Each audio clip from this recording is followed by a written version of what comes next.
Mga igsoon, kumusta no? So karon nga gabi nanan sa tayo i-refute no, nanan sa tayo i-debunk nga pagtulunan or claim actually kani siya nga claim is to the max no, and kani siya is para sa ako is grabe gid nga kastigo sa Ginoo ani nga tao no. So tanawan ninyo paminawa kung unsa ang iyang giingon nga kabulaanan. Tinuod bitaw nga ang Santa Iglesia Katolika Apostolika Romana ang tag-iyaan ng libro nga gitawag og Biblia. Kamo igot lang mo ng kopya.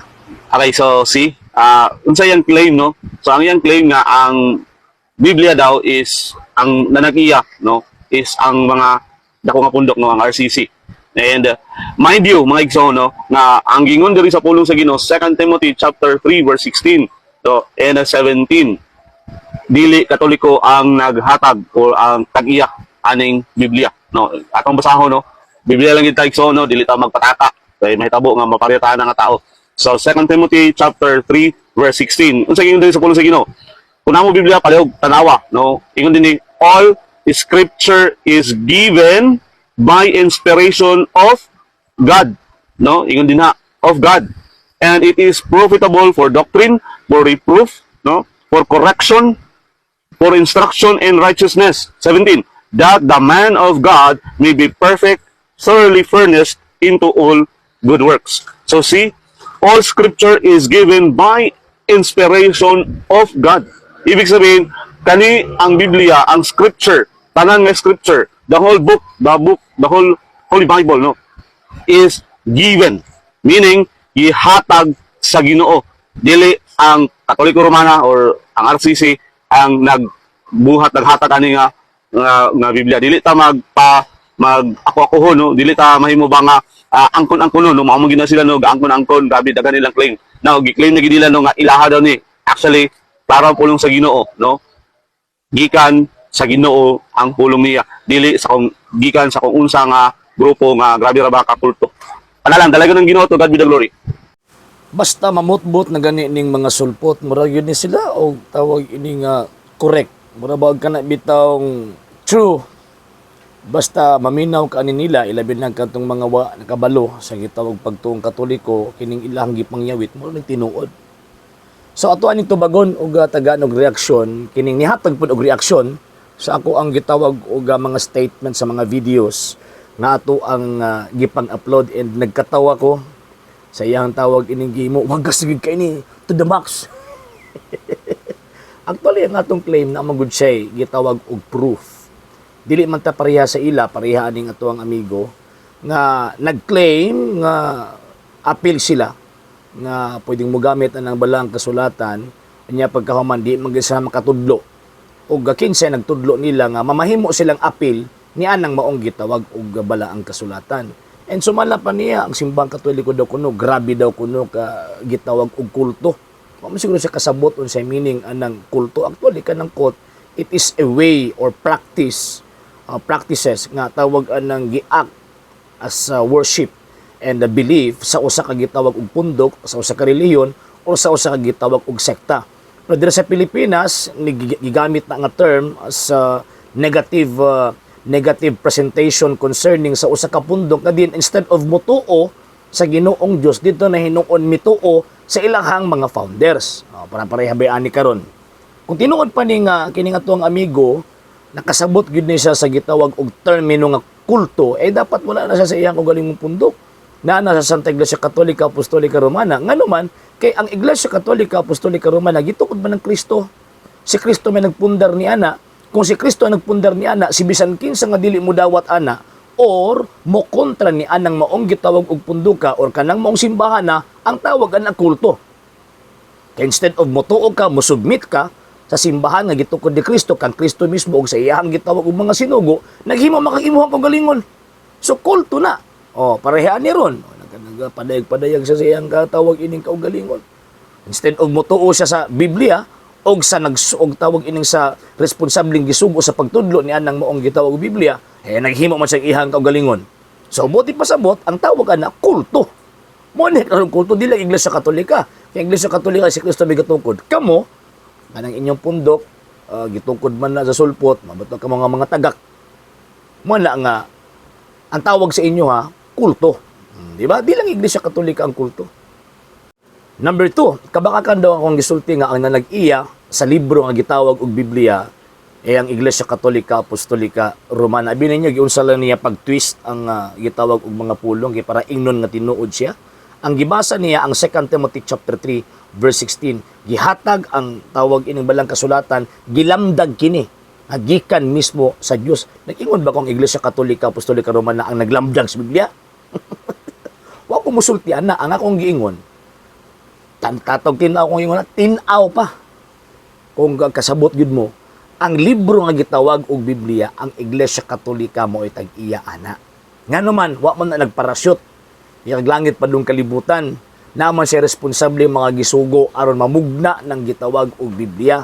O kanang responsable nga iyang gisugo, gitagaan niyag otoridad nga manag-iya ni anang maong butanga, nga naman kay iya ng gisugo sa pagpanudlo concerning sa iyang pulong ng St. Matthew chapter 28 verse 19. Gipadala niya aron pagtudlo. So kanang libro nga gituga sa Dios alang nila, kanang libro nga gituga o gihatag sa Dios alang nila, sila ang responsableng administrator or na nag-iya ni anang maong butanga nga gikan mismo sa Dios. Kay kanang pundok nga gipasakupan ni anang maong mga tawhana, iya man sa Dios. Ana ba? Wa ko niingon nga ang Iglesia Katolika mao ang nag-inspired, no. Mali, ayaw i-twist ang tawag ining nakasulat sa balang kasulatan para isuksok ni may pangunahuna. Ayaw ninyo i-twist.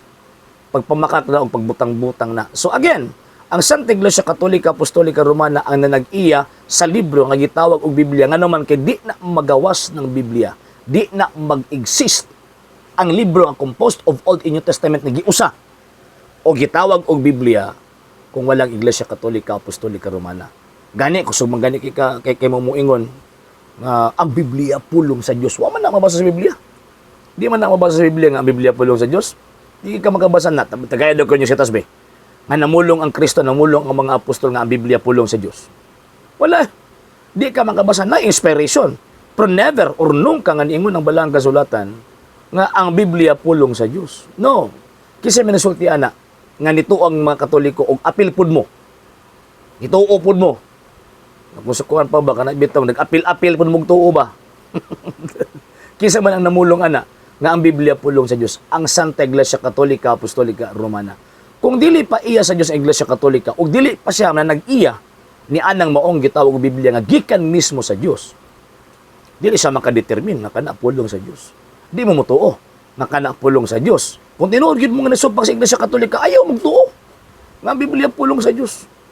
Nga naman kay again ang nanudlo, ang pinakauna, ang promotor, ang tawag ining origin sa pagtudlo nga ang Biblia that composed of Old and New Testament, ang simbahang Katolika mo oy nagtudlo ni ana. Kung wala ang Katoliko, wala mo.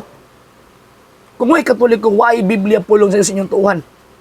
Pagbasa na kong history, kaya pa di kang pataka, ako pasangilan pa yung kunin mo, nga ako itawag ini nagpataka, sakitan lang mo, nga naman sa hinungdan nga, di ninyo madawat ang kamatuuran, nga ang origin sa gitawag og Biblia, kagikanan sa maong libro, ang simbahang Katolika. Walay lain. Wala di mo magamit ang 2 Timothy chapter 3 verse 16 against akong gisulti. No, sir, no, ma'am. Gani ang 2 Timothy chapter 3 verse 16 nagpamatuod sa Iglesia Katolika. Nga naman, siyempre, giya sa pagtudlo, kisay mo tudlo. Kamo, dili. Ang mutudlo niya, nagkatong gisugo niya, St. Matthew chapter 16 verse 18 and St. Matthew chapter 28 verse 19 to 20. O kanang mo mga tawhan na gipadala, Romans chapter 10 verse 14 to 15. So, but pasabot ko magbitbit kag Biblia, magtudlo ka mahitungod sa Biblia, nga wa kay koneksyon anang St. Matthew chapter 28 o Romans chapter 10 verse 14 to 15, bugos ka, piki. Ang pareha sa inyo ron, kutlo-kutlo mo Biblia, nya pagkahuman, may kalabutan anang Biblia, itawag anang idibang pa ninyo ang simbang Katolika nga mo na nag-iya na. Di mahog matawag sa inyo ha, bakakon, butbuton. Oh, pamutbut pa more. Kaya the more mga mamutbot, the more mga mapangka sa inyong butbut. Mo na nga ulaw kayo basta tawag ining mapangka. Again ha. Wala ko isupbak ang Biblia inspired written word of God. Kaya gitudlo na sa Iglesia Katolika. Gawas nga na inspiration nga nakasulat 2 Timothy chapter 3 verse 16. Ingon pag simbang Katoliko, kanang scripture that composed of Old and New Testament mauna tuuhan nato nga pulong sa Dios. Ikaduha, kanang 2 Timothy chapter 3, verse 16, wa nagingon din na si Apostol Pablo nga apil ang New Testament ana. At the same time, sa iyang panahon, wa pa nasulat ang tibuok New Testament. O kisa ba nag-ingon ninyo nga apil ang New Testament ana be? Be kasi ingon ninyo. Nganong nidawat na mo sa New Testament nga tawag ining mga libro nga kanang pagsulti ni San Pablo 2 Timothy chapter 3 verse 16 nga inspired na inspiration hagikan sa Dios. Wa pa may labot ang New Testament ana. Kasi nagsulti ninyo, kanong nituo man mo ana? Wala. Kusog kayo magkutlog-kutlog Biblia niya pagkaman way hanaw sa kasaysayan sa gikuptan niyang gitawag libro nga gitawag og Biblia. Na lang ni mga tawhana. Wala makaingon ko bot-boton basta bot-boton gani ang atong kalag-an na impernohon nun. Okay? Sa hindi pa po nakapag-follow sa mga pages po natin, i-follow niyo po yung mga pages po natin, RJ Horolanciano II, TV Apolia Punto Argumento page, Kuya Apologies TV page, and RJ's Vlog 2022. And pwede rin po kayo mag-send po dyan ng Facebook stars. And also, sa atin po mga channels, sa hindi po nakapag-subscribe, i-subscribe po ninyo yung mga channels natin, The Lay Catholic, Apologies International Official, RJ Sano II TV, Kuya Apologies TV, and Barrio Kawayan Religious Forum. And pwede rin po kayo mag-send po dyan ng super sticker, super chats, and super thanks. And maraming salamat po sa mga kapatid at mga Katoliko na always pong tumutulong sa programa po natin. Maraming salamat po. Nang dahil po sa tulong at suporta po ninyo, ang programa pong ito, until now, andito pa rin po sa social media. And until now din po, nangangailangan pa rin po tayo sa tulong at suporta po ninyo dahil wala po kami magagawa rito mga sir, mga ma'am, kung wala po yung tulong at suporta po ninyo. Sa gusto pong tumulong, sa gusto pong sumuporta, pwede po ninyong ipadala ang tulong at suporta po ninyo sa pamamagitan po ng ating mga account numbers dyan po sa ating pong screen. And pwede niyo po kaming i-message sa ating pong page kung via remittance po yung papadala po ninyo. Maraming salamat po in advance.